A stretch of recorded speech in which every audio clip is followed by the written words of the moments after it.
Chapter 13, Axe. It was now pretty obvious that my bike riding days and racing days were over. I was sad about that. Despite everything, I still love motorbikes. Motorbike racing was an expensive hobby. I still had my old MZ race bike. It's worth about £600. I figured that I wasn't able to ride it anymore, so I may as well sell it. Wanting a quick sell, I offered it to a reduced rate to the people at work. Neil, a mechanic who I'd never really liked, said he'd buy it for £300. He was friendly enough about it, and we agreed that he could pay me on a couple of instalments. I was beginning to think that maybe I misjudged him a bit. Instead, started wondering about what I'd spend the money on. Ended up going on a laser engraved glass block, Ducati ornament, and taking Jane out. Neil, however, soon made his true colours known. He was doing my old bike up, being quite arrogant about my lack of modifications to it, saying that I should drop the price. I told him no and said he'd have to pay the agreed price. As he walked away, muttering to himself, I distinctly heard the word brain damage uttered. I should have said something, but I'd always hated confrontation since the accident, so quietly seethed about it instead. Later, I had to get Neil some parts and the bike he was working on. As I put them on his workbench, he said, "Thanks, brain damage." I walked away angry and upset. The next day at work continued with Neil making jibes every time we were alone. I knew it would be bad when the first word I heard when Neil was greeting me with, "Morning, brain damage." I don't know why Neil thought it was okay to bully me like this. But it was bullying based on a disability, and my brain injury had affected how I dealt with stressful situations. I swallowed my anger down and asked him not to call me brain damage. I think I may have even said please. Neil took no notice. The rest of the staff and mechanics started arriving. The usual shop banter and jokes about traffic jams, tube delays. Neil kept quiet until our co-workers, Des and Marcus, friends, had left. "Your special bus wouldn't have had that problem, brain damage?" My anger bubbled up and I left the workshop. I felt only a blistering white-hot rage and wanted to teach Neil a lesson. My brain may have been injured, but I could still plan, and I knew that all I had to do was wait until 11 o'clock when Neil would be on his own. I wanted to see him suffer. I wanted to see him dead. I knew what I had to do. Walking into the stock room, I got some parts that Des and Marcus needed. I also got a mini axe there that I kept from my days before the accident. I had the axe in a carrier bag and walked the parts over to Marcus before heading over to my workstation and putting the bag to one side. Princess was there. He looked at me quizzingly. I'm sure that he could see the rage emanating from me. He asked if I wanted a cigarette and a chat. I barely had time to say no before Marcus came in asking if I was okay. I barely had time to say no to Marcus, I was okay, but he knew something wasn't right.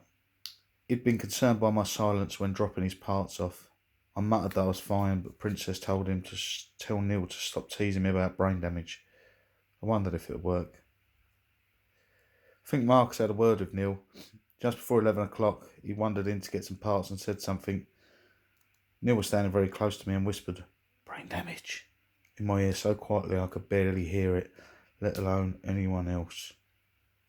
As I visualised the axe burying itself in Neil's head, he walked away. He was smiling.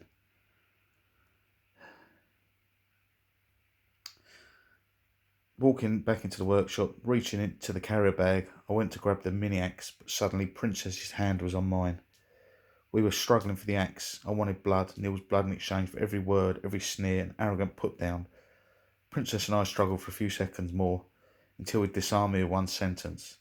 "What about Jane? Who's going to look after her?" I froze. My grip on the axe handle loosened and Princess got it away from me. It was as if reality bitch slapped me. I'd been prepared to murder another human being just because he was a dick. I walked outside in a daze, automatically lighting a cigarette. One of the sales team, a young guy called Mark, Kevin, the shop manager, had seen me and Andy struggling and asked if I was okay. Princess had told them that he'd warned them that I'd hurt Neil if he didn't stop something. He added he was going to have a word with Des about it. Princess now had to stop Mark from killing Neil. I don't know where he found the strength to hold Mark back, but he did. Marcus and Des had heard the commotion and worked out what had happened. The next thing we knew, Neil was pinned to the ground by Des. Kevin, the manager, eventually restored peace by sending Neil home for the day. Nothing more was said to me about what had been going on. In fact, it was never mentioned again, as they didn't want to upset me. It was quite surreal how, in the space of 5 minutes, Neil was almost the most unpopular person at Daytona. That afternoon, I treated Princess to some Thai food for lunch. As not only had he stopped me from committing murder and throwing away my life, he'd been there for me a lot of low and dark moments. I don't know how Princess found the strength to hold me, as he was lighter than me. Maybe he was just stronger on the day. Maybe some very small part of me let him win. No, murder is wrong. I wanted to keep busy. My new relationship with Jane now accounted for a fair few evenings a week, and I'd still go and see Alan. One of my dad's friends had a son who'd been blinded in an IRA terrorist attack. He'd been in the army cadets when a bomb planted by the IRA exploded. The publicity surrounding his story meant that every so often the companies would send gifts and event tickets, as it would be good for their corporate image. He'd been offered 4 VIP tickets for the World Superbikes at Brands Hatch. His mum, knowing how much I like bikes, asked me and my dad along too. It was good timing for me. The Superbike weeks coincided with Jane going to her cousin's wedding, so I wouldn't have to mope around and miss her. Well, not too much anyway. I wasn't sure how I felt about seeing a bike race, but after speaking to Jane, I got more excited about it. I couldn't wait to go to work and tell my mates I'd be at Superbikes in a VIP suite at Brands Hatch.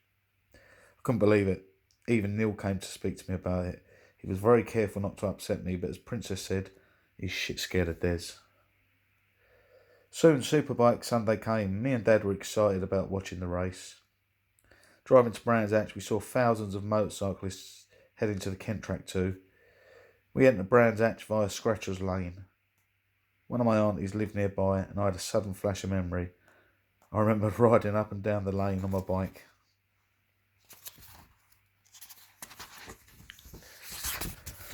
The nostalgia had a sadness attached, but I soon managed to shake it. We were at Brands Hatch. The VIP route was one I wasn't used to following. There wasn't a lot of traffic, just a few big, expensive-looking cars and my dad's black cab. Signs for VIP parking led us to Clearways, where we met with Dad's friend and her son. I remember looking at him and thinking, with his obvious visible disability, he had it easier than me. No one could see the faults that tortured me, the gaps in my memory, jumps in my memory. Watching the racing cheered me up, and I was caught in the excitement of it all. I had another flash of memory. I remember my last track day was here, and the speed and joy of ride. The realisation that I would never do that again brought me down. I needed to speak to Jane. I stepped outside the VIP suite and called her. Just hearing her voice on the end of the phone made me feel better. Jane told me about her cousin's wedding and reception. She also said that her cousin's friend thought that how we got together was really romantic and an amazing story. I don't know, but I think this is when Jane realised how special our relationship was. As I stepped back into the VIP suite, our call over, I realised that I was falling in love with Jane. I knew it was too soon to say anything to her. I didn't want to seem over-eager and scare her off. It didn't stop me from wanting to shout my love from the rooftops though.